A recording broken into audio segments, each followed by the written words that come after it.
प्रजापते न त्वदेतानन्यो विश्वा जातानि परिता बभूव यत्कामास्ते जुहुमस्तन्नो अस्तु वयं स्याम पतयोरयिणाम्। ओम नमस्ते सभी को। दैनिक वेद स्वाध्याय में आप सभी का स्वागत है।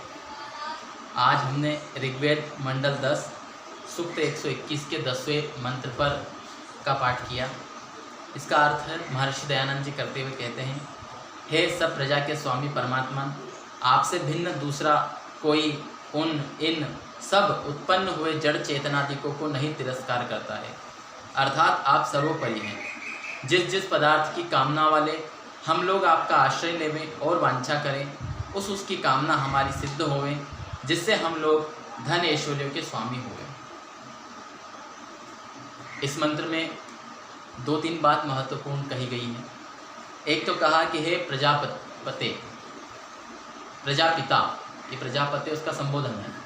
हे प्रजापते यानी संपूर्ण प्रजाओं के स्वामी, जितने भी आत्मा सबके जो स्वामी हैं, आपसे भिन्न दूसरा कोई, आपसे जो भिन्न दूसरा कोई भी कौन है? ईश्वर से भिन्न।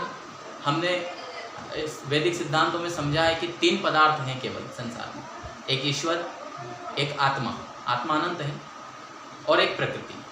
तो ईश्वर से भिन्न क्या वो प्रकृति और आत्मा है, उन दोनों की बात है कि आपसे भिन्न दूसरा कोई उन इन सब उत्पन्न हुए जड़ चेतनादिकों को नहीं तिरस्कार करता।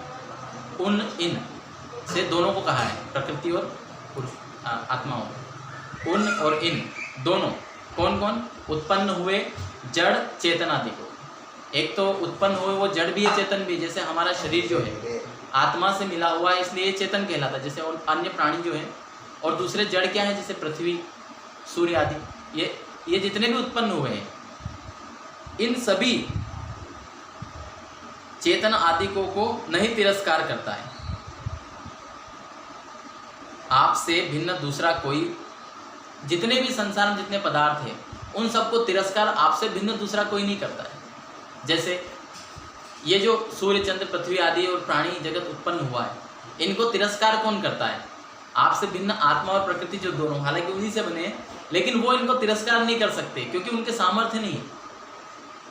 कैसे? इनको इतना सुंदर बनाया है परमेश्वर ने संसार को कि इसका तिरस्कार केवल परमेश्वर कर सकते हैं। यानी कि इन सबसे श्रेष्ठ कौन है? परमेश्वर है। आप ही सबसे श्रेष्ठ हो, ये कहना चाहते हैं। महर्षि दयानंद जी भी लिखते हैं कि अर्थात आप सर्वोपरि हैं, और जिस जिस पदार्थ की कामना वाले हम लोग आपका जो है आश्रय लेवें और वांछा करें, अर्थात हम जब भी कोई प्रार्थना करें आपसे, जो भी मांगे, तो वो कामना हमारी सिद्ध होए और हम लोग धन ऐश्वर्यों के स्वामी हों। यहाँ वेद में धन ऐश्वर्यों को कमाने की मना नहीं करी है। सामान्य रूप से हम देखते हैं आध्यात्मिक जगत में बहुत बड़े बड़े विद्वान हुए, संत हुए, उन सब ने यही कहा कि धन दौलत व्यर्थ है, इसको कमाना नहीं चाहिए, ज़्यादा इसका अर्जन नहीं करना चाहिए।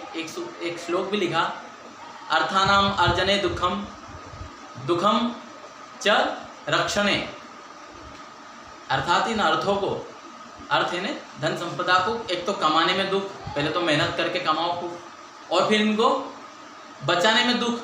संपत्ति बना लिया, उसको बचाने के टेंशन में दुखी हो रहे।